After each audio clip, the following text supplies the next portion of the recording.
가난한 사람들이 좌파를 지지하는 이유, 세계 여러 국가에서 반복된 사회 경제적 원리, 한국뿐 아니라 미국, 유럽, 남미, 아시아 여러 나라에서 공통적으로 나타나는 현상 중 하나는 저소득층일수록 복지 확대나 정부 개입을 선호하는 경향이 크다는 점이다. 이것은 특정 세대나 특정 국가의 문제가 아니라 사회 구조 자체에서 자연스럽게 형성되는 패턴이다. 그 이유를 구조적으로 살펴보면 세 가지 축으로 설명할 수 있다. 하나는 경제적 안정에 대한 욕구, 둘째는 정부의 역할에 대한 기대, 셋째는 시장 경쟁이 주는 불안정성이다. 가난한 사람들은 경제적 충격을 받았을 때 회복할 여력이 제한되어 있다. 예를 들어 갑자기 실직하면 버티기 어렵고 갑작스러운 의료비나 집세 인상만으로도 생활이 흔들린다. 이런 상황에서는 개인의 능력만으로 삶을 유지하기 어렵기 때문에 결국 정부의 도움을 요구하는 심리가 생긴다. 복지 정책은 바로 이 지점에 영향을 준다. 복지 확대 정책은 저소득층에게 직접적인 생존 안전망을 제공하기 때문이다. 두 번째로 시장 경제의 경쟁은 능력이 있는 사람에게는 큰 기회가 되지만 그렇지 않은 사람에게는 큰 부담이 된다. 특히 교육 수준이 낮거나 기술이 부족하거나 과거에 실패를 경험한 사람일수록 자유 경쟁이 두려울 수밖에 없다. 경쟁이 심하면 약자는 도태되기 쉽고 도태되면 다시 올라가기 어렵다. 그래서 자유 경쟁보다는 국가 개입을 통한 안전장치를 선호하게 된다. 경제적 불안정이 커질수록 정부가 가격을 통제하거나 부자에게 세금을 더 걷어 복지를 확대하는 정책이 매력적으로 보인다. 세 번째로 경제적으로 여유가 있는 사람들은 미래를 위해 자산을 쌓아두지만 가난한 사람들은 하루하루 살아가는 것만으로도 어렵다. 이런 상황에서는 장기적 경제 성장보다 지금 당장의 도움이 훨씬 중요하다. 그래서 복지 지원, 현금 지원, 공공 일자리 확대 같은 정책은 저소득층에게 직접적인 이익을 준다. 반대로 세금 감소, 규제 완화, 기업 성장 정책 등은 당장 체감이 어렵기 때문에 선호도가 떨어진다. 이러한 심리는 비판이 아니라 구조적 현실이며 어느 나라에서나 반복된다.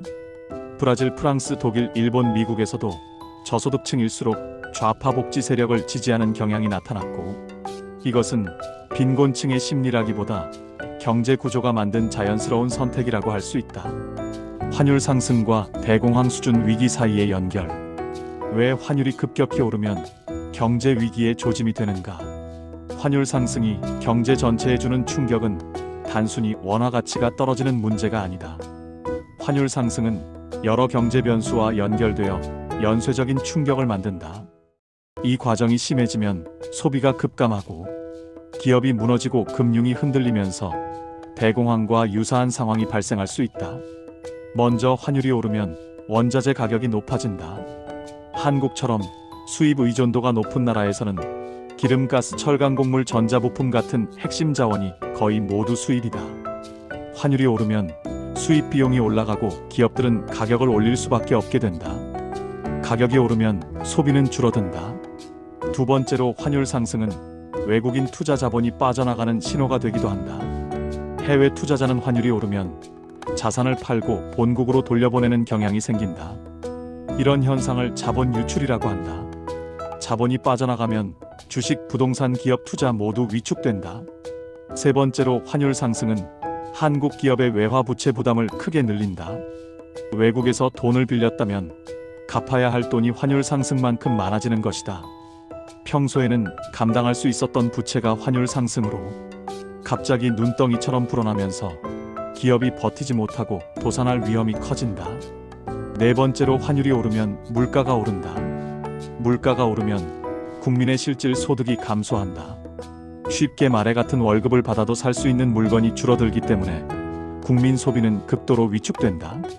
소비가 줄면 기업 매출이 감소하고 이익이 줄어든 기업은 투자도 감축한다. 경제 전체가 긴축 상태로 몰리는 것이다.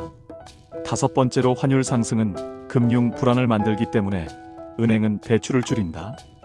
대출이 줄어들면 부동산 시장, 기업 투자, 개인 소비 모두 얼어붙는다. 경제가 동시에 멈추는 것이다. 이런 과정이 몇 달에서 몇 년에 걸쳐 반복되면 결국 수요와 공급이 동시에 붕괴하는 대공황형 침체가 나타난다. 일자리는 줄고 소득은 감소하며 기업은 줄줄이 쓰러진다. 경제가 한번 크게 꺾이면 회복까지 매우 긴 시간이 걸린다. 가난한 계층과 환율 위기의 충돌. 왜 저소득층이 먼저 무너지는가? 환율 상승과 경제 위기가 겹치면 가장 먼저 타격을 받는 계층은 언제나 저소득층이다. 이유는 명확하다. 저소득층은 저축이 거의 없고 소득의 대부분을 기본 생활비에 사용한다. 물가가 조금만 오르거나 월세가 조금만 올라가도 삶의 기반이 흔들린다. 환율 상승과 인플레이션은 저소득층에게 즉각적인 타격을 준다. 반면 자산이 있는 사람들은 환율 상승 시 오히려 달러 자산이나 금, 자산 가치가 상승해 어느 정도 자신을 보호할 수 있다. 그래서 환율 위기와 대공황 수준의 경제 충격은 사회적 불평등을 더욱 확대한다. 위기가 심해질수록 좌파 지지율이 높아지는 이유, 경제 불안과 정치 선택의 관계. 역사적으로 보면 대공황 수준의 위기나 환율 급등 같은 불안 상황에서는 복지 확대 공공, 고용 증가 가격 통제 부자 증세 같은 정책을 선호하는 비율이 높아졌다. 이것은 단순히 정치 성향 문제가 아니라 인간의 본능과 생존 전략이다. 위험을 느끼면 사람은 경쟁보다는 보호를 원한다. 불확실성이 커지면 시장보다는 국가를 의지한다. 그래서 경제 위기는 자연스럽게 정부 지원을 늘리는 세력, 복지 지출을 확대하는 세력, 기업 규제를 강화하는 세력을 선호하는 결과로 이어질 수 있다. 이 현상은 한국뿐 아니라 미국 대공황 시기 뉴딜 정책, 유럽 금융위기 이후 그리스와 스페인, 남미 경제 위기 때의 브라질과 아르헨티나 등에서도 똑같이 나타났다. 결론, 경제 구조가 정치적 선택을 만든다. 가난한 사람들이 좌파 정책을 선호하는 현상은 단순히 정치적 이유가 아니라 경제적 생존과 안전을 얻기 위한 선택이다. 경쟁에서 밀려날수록 시장보다 정부의 보호를 원하게 되는 것은 자연스러운 결과다. 또한 환율 상승은 수입 비용 증가, 물가 상승, 기업 도산, 금융 불안, 소비 투자 축소라는 연쇄 구조를 만들어 심각한 경기 침체와 대공황 수준의 충격으로 이어질 가능성이 있다.